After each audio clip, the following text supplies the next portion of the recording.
Bye bye Russell viper, welcome Pori Moni. সাধারণত কোনো issue শেষে নতুন ইস্যু পেলে এমন খোঁচা দেন অনেকেই, কিন্তু পরি খোঁচা দিলেন কাকে?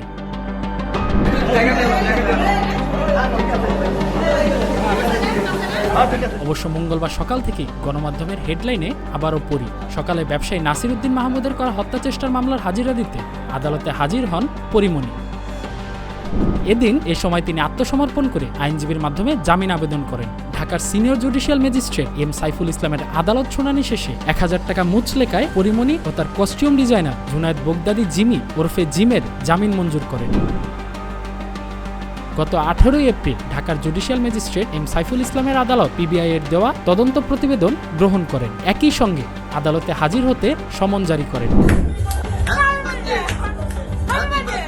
এদিকে জামিন নিয়ে আদালত পাড়া ছাড়লেও পরিমণির বাসায় নিয়মিত রাত যাপন করা এবং তার স্ত্রীর অবর্তমানে রাজারবাগের বাসায় নিয়ে ১৭ ঘন্টা অবস্থানের প্রমাণ মেলায় চাকরি হারাচ্ছেন আলোচিত পুলিশ কর্মকর্তা গোলাম সাকলায়েন।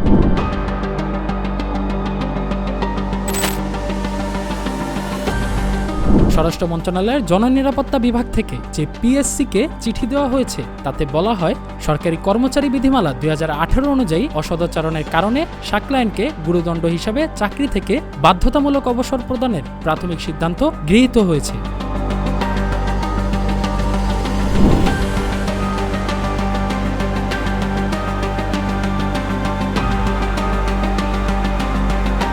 স্বরাষ্ট্র মন্ত্রণালয়ের চিঠিতে বলা হয়েছে, রাজারবাগ মধুমতি পুলিশ অফিসার্স কোয়ার্টার্সে নায়িকা পরিমণির যাতায়াতের সিসিটিভি ফুটেজ রয়েছে। এর ফরেনসিক প্রতিবেদন বিশ্লেষণে ও সাক্ষীদের জবানবন্দি অনুযায়ী প্রতীয়মান হয় যে সাকলায়েনের পূর্ব পরিকল্পনা ও সম্পূর্ণ জ্ঞাতসারে তার স্ত্রী না থাকা অবস্থায় নায়িকা পরিমণি তার রাজারবাগের সরকারি বাসায় যান। সেখানে প্রায় ১৭ ঘন্টা অবস্থান করে ২ আগস্ট ২০২১ সালে রাত ১:৩০টায় পরিমণি বাসাটি ত্যাগ করেন।